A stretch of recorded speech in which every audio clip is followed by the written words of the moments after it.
RFI et France 24 présentent Mardi politique.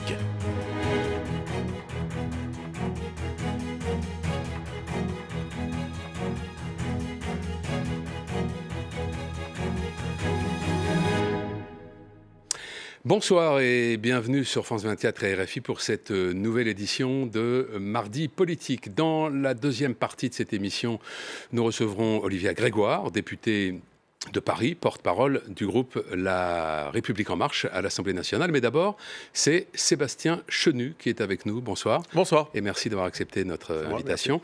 Alors, vous avez été membre du Parti républicain. De l'UMP. Oui, mais vous avez aussi été membre du Parti républicain, oui. Dès l'âge de 15 ans. Oui, ça c'est très ancien, voilà, pardon. On fait l'histoire très rapide. De démocratie libérale, puis de l'UMP, dont vous êtes devenu secrétaire général chargé de la diversité culturelle. Vous êtes l'un des fondateurs de l'association Gay-Lib, défense des droits LGBT au sein de l'UMP. En 2014, vous rejoignez le Rassemblement Bleu Marine de Marine Le Pen. Vous êtes élu député du Nord lors des législatives de juin dernier et vous êtes depuis peu porte-parole du Front National. On dit que vous êtes aujourd'hui celui qui met du baume au cœur de Marine Le Pen dans les tourments qu'elle traverse. Est-ce que c'est vrai ? Et si c'était l'inverse? Et si c'était Marine Le Pen qui mettait du baume au cœur? Et vous qui traversiez des tourments? Non, mais qui met du baume au cœur à ses troupes. Je crois que ce qui nous lie, lorsqu'on se retrouve dans l'opposition, dans l'adversité, ne doit pas nous faire oublier l'essentiel du combat qu'on mène, qui est un combat au service de nos idées, au service des Français, et que ce combat nous dépasse, la défense de nos idées nous dépasse. Donc voilà, ça ne sert à rien de somatiser. On a plutôt des raisons d'ailleurs de se réjouir. On a fait un score incroyable au présidentiel, on a fait élire des députés Front National au scrutin majoritaire à 2 tours en duel. Oui, mais vous savez que c'est un peu une vision en trompe-l'œil, ça. Non, mais d'accord, mais enfin, on n'a quand même jamais été aussi haut.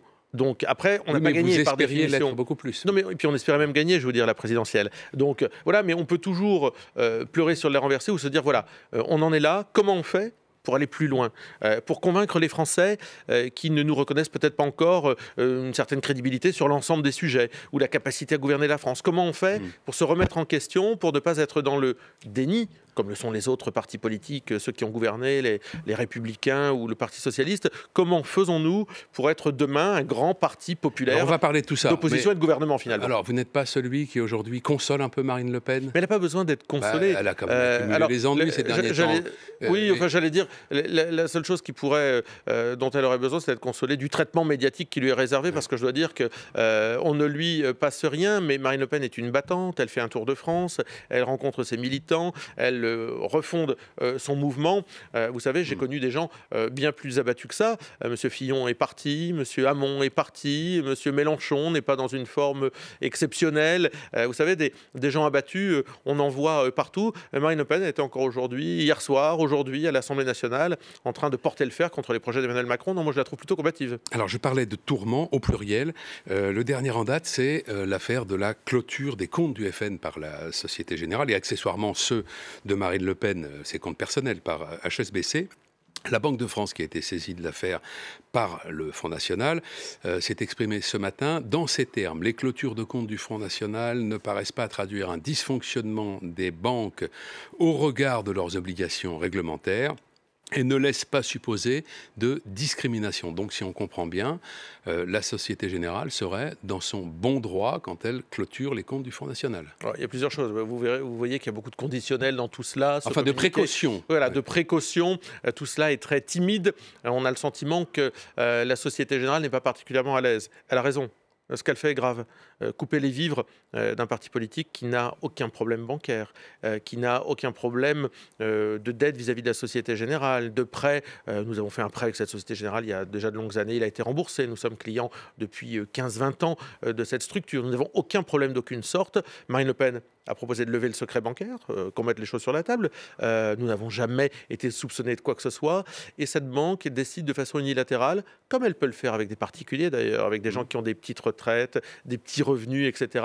Les banques se comportent souvent très mal d'ailleurs avec les Français. Et bien là, ils se comportent avec la Banque du Front National, peut-être parce que nous sommes évidemment un acteur gênant pour ces banques et pour ce système. Alors, la Société Générale, dites-vous, aussi bien vous-même que Marine Le Pen, ne vous donne pas d'explication, ne vous dit pas pourquoi vos comptes sont clôturés. Pour vous, aujourd'hui, la seule explication politique, la seule explication possible, c'est justement une décision politique? Ah oui, je le crois. Je crois que la Société Générale s'est dit qu'elle allait se payer le Front National parce que le Front National n'est pas un acteur du système. Monsieur Oudéa a quand même pour lui le fait d'être un acteur à la fois économique et puis c'est quelqu'un qui n'est pas complètement neutre. On connaît ses positions, si ce n'est contre le Front National, en tous les cas en soutien à l'adversaire qui a été Monsieur Macron lors des élections. Donc c'est quelqu'un qui ne nous est... C'est pas un ami, disons Monsieur Oudéa. Donc une banque décide pour des raisons, nous demandons à connaître les vraies raisons objectives. Pourquoi est-ce qu'on nous ferme nos comptes? Pourquoi est-ce qu'on veut nous empêcher de vivre? Peut-être parce qu'on n'arrive pas à nous battre électoralement, on veut nous casser les reins à travers ce bannissement bancaire. Moi, je crois que tout ça est très malsain.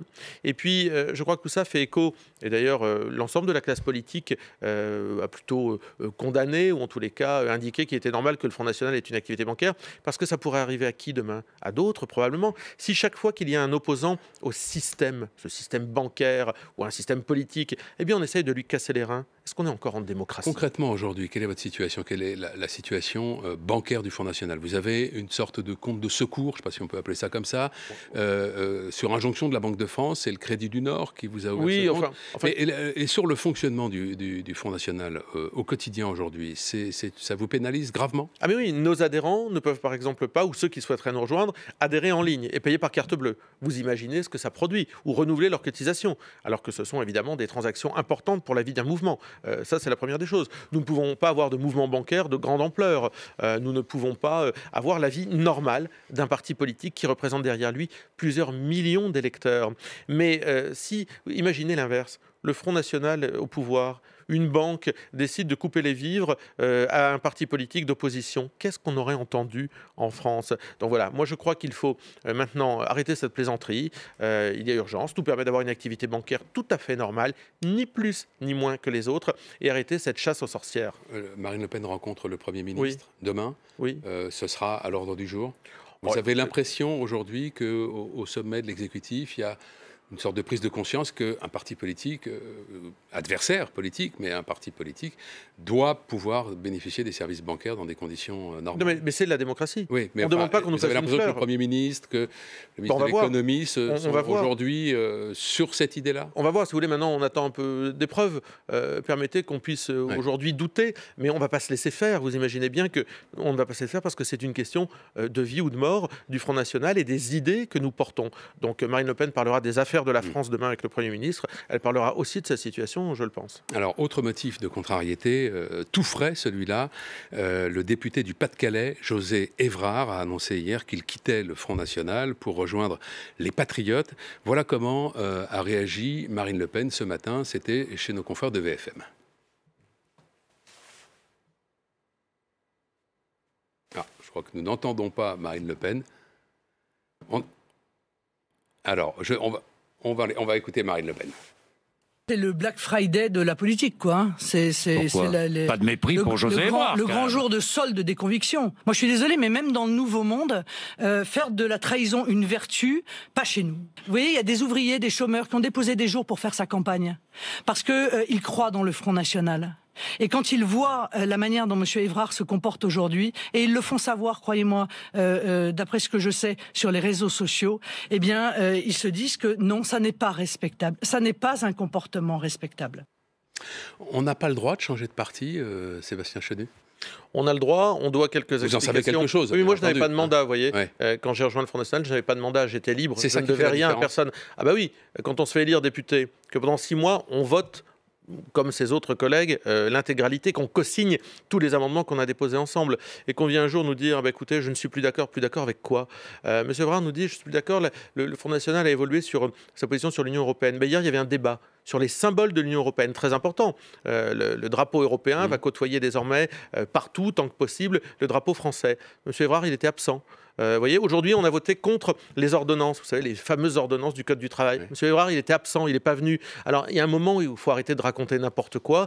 Visiblement, il y a autre chose, il y a peut-être un problème de travail. Monsieur Évrard n'a peut-être pas forcément envie d'assumer sa fonction de député. C'est sûr que le boulot qu'il n'a pas fait était un problème pour nous et on lui a fait remarquer. Peut-être que tout ça vient de là. Mais je crois qu'il ne faut pas essayer déshabiller politiquement quelque chose d'autre. Visiblement, M. Evrard n'est pas à la hauteur du mandat qu'il a. Oui, mais il va rester député. Ah bah ça, écoutez, c'est son problème. Dommage pour les habitants de sa circonscription qui lui ont fait quand même confiance, à Lens, qui ont fait confiance surtout au Front National, qu'il représentait, aux idées. Il a été élu, vous savez, avec un tract avec la photo de Marine Le Pen en première page. Donc il avait bien compris, M. Evrard, que la personne qui lui permettait d'être élu, comme nous tous, les députés du Front National, c'était Marine Le Pen. Mais il n'imaginait peut-être pas à ce moment-là qu'il y aurait ce divorce entre Marine Le Pen et Florian Philippot. Ah ben, vu les propos qu'il a tenus, c'est mon voisin d'hémicycle, José Evrard, les propos peu amènes qu'il tenait sur Florian Philippot, effectivement, nous-mêmes, nous ne pouvions pas soupçonner qu'il avait d'autres idées en tête. Mais vous savez, la duplicité est un jeu vieux comme le monde. Moi, j'aimerais bien que M. Evrard revienne siéger lorsqu'on parle de l'Europe, quand on parle de la casse sociale de M. Macron, etc. Mais il a pris la poudre d'escampette, on ne l'a plus jamais vu. Et ben, pourtant, les gens qui lui ont fait confiance attendaient de lui qu'il soit là pour participer au débat. Je pense que c'est tout simplement une image très triste de la politique que nous renvoie ce monsieur. Au-delà de l'aspect, on va dire, presque sentimental de l'affaire, est-ce que le problème pour vous, ça n'est pas aussi que ça vous fait un député de moins et que ça vous éloigne encore de l'hypothèse, déjà relativement peu probable, mais enfin de l'hypothèse d'avoir un groupe à l'Assemblée? Non, mais nous avons fait une croix sur cette hypothèse d'avoir un groupe, puisque le gouvernement... Oui, n'a pas voulu descendre le seuil à 10. Voilà, n'a pas voulu mettre à l'ordre du jour de l'Assemblée nationale la possibilité pour nous de créer un groupe à 10. Donc on ne va pas se battre contre des moulins à vent. On s'organise autrement, on s'organise pour se faire entendre autrement. Et même lorsqu'on veut, comme hier soir, le débat sur les symboles de l'Union européenne, nous priver de temps de parole, nous savons nous faire entendre autrement. C'est plus difficile pour nous, mais vous savez, c'est plus difficile pour nous, on l'a vu avec le problème des banques, dans tous les domaines. Et pourquoi c'est plus difficile? Parce que, contrairement à ce qu'on dit, on est bien vivant et que, visiblement, on gêne beaucoup de gens. Mais vous avez l'impression d'être utile à l'Assemblée? Ah oui, je crois que si nous ne parlions pas de certains sujets, si nous ne les mettions pas sur la table, certains sujets, on a parlé du terrorisme et notamment des allocations familiales versées à des familles de gens condamnés pour djihadisme, on avait demandé, nous, que tout cela s'arrête. Si on ne met pas ces sujets sur la table, qui va le faire? Si on ne parle pas de la casse sociale qu'il y a à travers la loi, les ordonnances sur la réforme du Code du travail, qui va le faire? La réalité, c'est que les députés du Front National, avec les faibles moyens qui sont les leurs, mettent sur la table des sujets que les autres ne veulent pas voir. Ce sont des sujets souvent de la vie quotidienne, c'est vrai. C'est peut-être pas des sujets très intellectuels parfois, mais c'est la vie quotidienne des Français, la hausse du forfait hospitalier, la baisse des APL, etc. Eh bien, nous montons au créneau sur tout cela. La question qui se pose aujourd'hui pour le Front National, c'est son avenir programmatique. Quel corpus idéologique il va défendre dans les prochaines années. Florian Philippot, qui, rappelons-le, était extrêmement proche de Marine Le Pen, considère aujourd'hui que le FN trahit ses idéaux, qu'il est en train d'entrer dans le système. Écoutez-le, c'était ce matin chez nos confrères de BFM. J'ai entendu le Front National appeler à ces listes communes avec LR au municipal. Ce qui d'ailleurs confirme un peu mon analyse sur une dérive du Front National. C'est-à-dire, quelle est cette dérive? C'est-à-dire qu'il tombe là complètement dans le système. Tendre la main à Laurent Wauquiez. Pensez-vous que c'est Laurent Wauquiez qui a été ministre de Sarkozy, qui a toujours été un européiste acharné? Le FN est en train de rentrer dans le système? Non, il faut que Florian fasse attention. On se souvient tous qu'il avait proposé cet été à Laurent Wauquiez de prendre un café avec lui. Vous vous souvenez pas? C'était pourtant dans tous les médias. Florian Philippot, le premier qui avait proposé à Laurent Wauquiez de prendre un café. Donc voilà, tout ça c'est de la mousse. Non, nous évidemment, nous sommes toujours les premiers et les seuls d'ailleurs finalement, peut-être avec Nicolas Dupont-Aignan, il faut bien le reconnaître, à être un mouvement souverainiste qui défend les libertés dans ce pays, à être un mouvement qui défend aussi la nation et l'identité.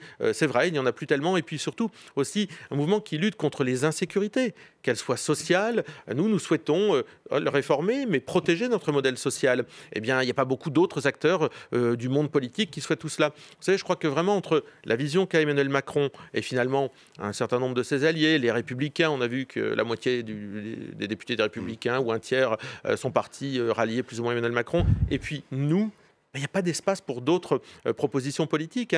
La proposition politique portée par Emmanuel Macron, et puis la nôtre. Elles se font face, elles sont très différentes, et nous disons aux Françaises et aux Français, un autre chemin est possible. Mais est-ce que Florian Philippot n'a pas tout de même raison, au moins en partie? Est-ce que Marine Le Pen n'est pas en train de prendre un virage à 180 degrés? Le 12 octobre, dans Valeurs Actuelles, elle disait, je la cite, dans de nombreux domaines, on peut améliorer la vie quotidienne des Français sans quitter l'Europe ni l'euro. On est quand même là très éloigné de ce qu'elle disait pendant la campagne présidentielle. Ouais, si vous voulez, mais il y a quand même une... Non, mais vous comprenez bien que Oui. ça puisse poser des questions, ça. En fait, les choses sont assez simples. Il faut savoir ce qu'on veut dans la vie. Ou on veut être maître de son destin et on en a les moyens, ou alors on veut être soumis et on considère que la nation n'a plus son mot à dire, c'est ce que propose Emmanuel Macron. Nous, on veut être maître de notre destin. Le scénario, il est facile, c'est 1, 2, 3. 1, on récupère les frontières. Je peux vous dire que déjà, l'Europe, elle change de visage. Parce que si nous récupérons nos frontières, on sort de Schengen, eh bien ça veut dire que c'est valable pour les autres pays également. 2, on récupère les lois. Nos lois auront suprématie sur les lois, enfin les directives européennes. 3, on termine le processus, on récupère notre souveraineté monétaire. Ça se fait sur 5 ans. En quittant l'euro. C'est sur 5 ans et on se projette dans une autre construction. L'Europe des nations, vous savez, c'est Michel Poniatowski qui l'avait théorisé. C'est pas quelque chose qui tombe du ciel. Donc, c'est-à-dire qu'on construit autre chose qui n'est pas cette Union européenne. 80% de ce que fait l'Union européenne est bonne à jeter à la poubelle. L'Union européenne s'est bâtie sur un mensonge. Nous sommes les seuls à pourfendre l'Union européenne dans l'hémicycle. Il n'y en a pas d'autres. Les autres sont dans des ambiguïtés, au mieux, ou alors sont des soutiens à l'Union européenne. On est les seuls. On veut un autre modèle européen qui permette au peuple d'être libre, souverain, et de créer aussi l'emploi, la sécurité, tout ce qu'on nous a vendu et baratiné, il faut bien le dire, pendant 20 ans. Donc ceux qui disent que le FN a changé se trompent. En fait, les idées sont les mêmes. C'est juste... leur ordonnancement, la manière, le délai, le calendrier dans lequel vous les mettriez en œuvre qui a changé? C'est la capacité à faire évoluer les choses que nous avons ordonnées différemment. C'est-à-dire un scénario en 3 points. 1, 2, 3 avec à chaque fois. Il faut bien le savoir, une validation par le peuple. Parce que nous sommes pour le référendum et nous sommes pour respecter les résultats de ce référendum. Alors on peut avoir les positions de M. Asselineau ou de M. Philippot, c'est-à-dire le Frexit, vouloir le retour au franc, la télé en noir et blanc, etc. Tout ça c'est très bien, mais nous, on parle de l'avenir. Nous, on considère que la France n'est pas trop petite, que la France peut se projeter et partir encore à la conquête du monde parce qu'elle porte en elle des valeurs, des messages, des énergies, de la créativité. Mais pour cela, il faut qu'elle se délie de ses chaînes. Il y a plusieurs façons de le faire. Nous, on fait ce processus en 3 points. 1, on récupère nos frontières. 2, on récupère nos lois. 3, la souveraineté monétaire. Le programme présidentiel de Marine Le Pen, c'était celui de Marine Le Pen ou c'était celui de Florent Philippot? C'est celui de Marine Le Pen et celui du Front National.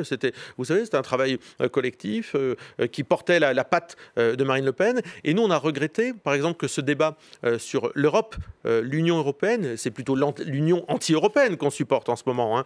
Eh bien, ce débat sur l'Union européenne n'a jamais pu avoir lieu. Il n'y a jamais un moment où on a mis l'ensemble des acteurs politiques autour d'une table, avec des intellectuels, des économistes, enfin qui vous voulez, pour parler de ces sujets-là. On a fui le dernier débat en France sur l'Europe et l'Union européenne. C'était Mitterrand-Séguin. C'était il y a combien de temps? C'était Maastricht. Donc c'était il y a 20 ans, plus que ça, 25 ans. Donc par conséquent, on a besoin aujourd'hui de pouvoir mettre les choses sur la table. Et nous, on propose un chemin qui n'est pas celui d'Emmanuel Macron, mais on peut nous faire tous les reproches qu'on veut. Mais nous, au moins, on propose quelque chose. Les autres, ils en sont où? C'est quoi leur pensée? Vous croyez que M. Wauquiez a une pensée sur l'Union européenne ou sur l'Union anti-européenne? Je le disais au tout début de notre entretien, vous avez créé Gaylib, association de défense des droits LGBT. Est-ce qu'aujourd'hui, vous vous sentez solidaire des femmes qui dénoncent les violences, le harcèlement qu'elles subissent au quotidien? Je crois qu'il faut se sentir toujours solidaire de ceux qui sont faibles et qui sont oppressés par des forts. C'est même un principe de vie d'être solidaire de celui qui souffre. Or, celui qui souffre, il souffre parce qu'il y a quelqu'un qui impunément le fait souffrir souvent et qui, protégé ou pas par une autorité, par une fonction, etc. Alors, ça peut être des femmes, ça peut être des personnes âgées, ça peut être des jeunes, ça peut être des gays, ça peut être celui ou celle qui, évidemment, est identifié comme étant faible. Et il est abîmé par celui qui se sent fort. Eh bien, ces rapports de force de notre société doivent être combattus. Ce n'est pas comme ça qu'une société doit évoluer. Donc évidemment, j'ai à cœur de prendre très au sérieux ce que traverse un certain nombre de femmes dans notre pays. Merci Sébastien Chenu d'être venu dans cette émission. On se retrouve dans quelques minutes maintenant pour la deuxième partie avec Olivia Grégoire, porte-parole du groupe La République En Marche à l'Assemblée nationale. À tout de suite.